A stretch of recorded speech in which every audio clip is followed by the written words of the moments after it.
Straight into it today. A new feature of YouTube has just popped up. Well, I don't know if it's just popped up, but I've just noticed it, so it's fairly recent. When you go to the videos tabs, you'll find a new subsection, worst rated. This really annoyed me. And the reason is this. This is basically a showcase for the videos that a lot of people have already watched and found to be crap wastes of time. Hence, they rated them low in the first place.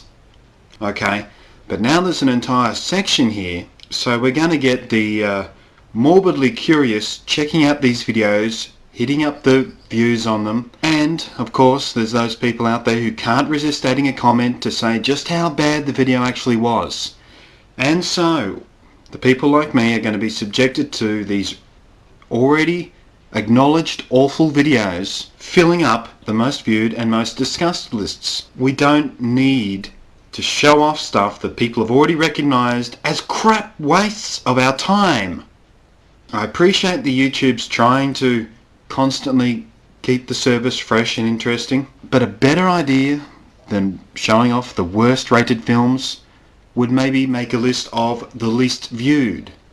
Get those videos that haven't had the exposure a chance to be viewed again. It's really bugging me. And if it bugs you too, do what I'm going to do. Write to the people at YouTube using their little contact address thing and let them know how dumb of an idea it is to show off those videos that people have already acknowledged are just not worth watching. I've gotten a lot of really nice responses from a lot of different types of people out there about the last video I made, which I talked a little about depression. And talking about that stuff really left me feeling kind of drained, so I'm not really as upbeat as I normally am, I'm sorry. And I just want to publicly thank those people for sharing their personal stories and their personal battles with this particular disease with me. It means a lot. On a lighter note, something else that's been triggered by my last video is more and more people curious to what I'd look like without the beard. Someone even did a rather spooky looking Photoshop job of me with my beard erased, which gave me a bit of a laugh. So what I've done is I've dug up a few photos from a decade or more ago of me beardless, just to gauge the reaction about how you think I look without the beard.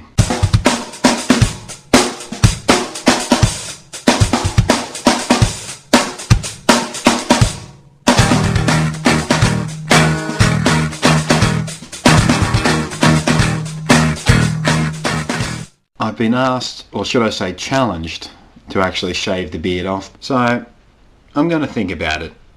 If I do, I will of course record it for posterity, but I'm not sure. I'm kind of attached to my beard, no pun intended, and I'm a bit scared about what I might look like without it these days. Now this is a big opportunity, let's not waste it. What would you offer in trade to see me shave this beard? Or maybe, what would you do to make me keep it? And seeing as some of you really liked when I did the first paragraph from The Raven, here's a little more poetry for you. This time by request, some T.S. Eliot. It's called Whispers of Immortality. Webster was much possessed by death, and saw the skull beneath the skin, and breastless creatures underground leaned backwards with a lipless grin. Daffodil bulbs instead of bowls stared from the sockets of the eyes. He knew that thought clings round dead limbs, tightening its lusts and luxuries. Donne, I suppose, was such another, who found no substitute for sense, to seize and clutch and penetrate, expert beyond experience.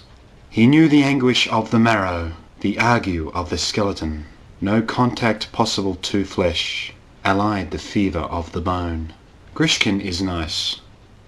Her Russian eye is underlined for emphasis. Uncorseted, her friendly bust gives promise of pneumatic bliss.